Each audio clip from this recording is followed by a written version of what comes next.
Hi guys, so nandito tayo ngayon sa Samal pa din. So nandito tayo sa Ihawan. Yung pangalan nito, Chelsea, dito sa may Nagpapa.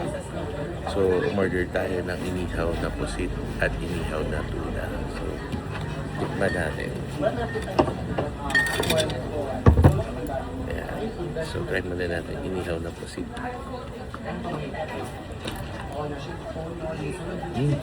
Sarap nga.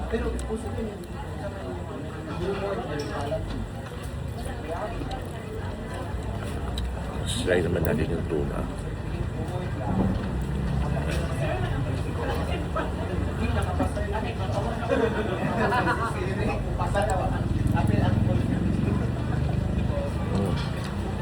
Sabi na ate, bagong huli lang daw tomato. Kanina, so fresh. Harap.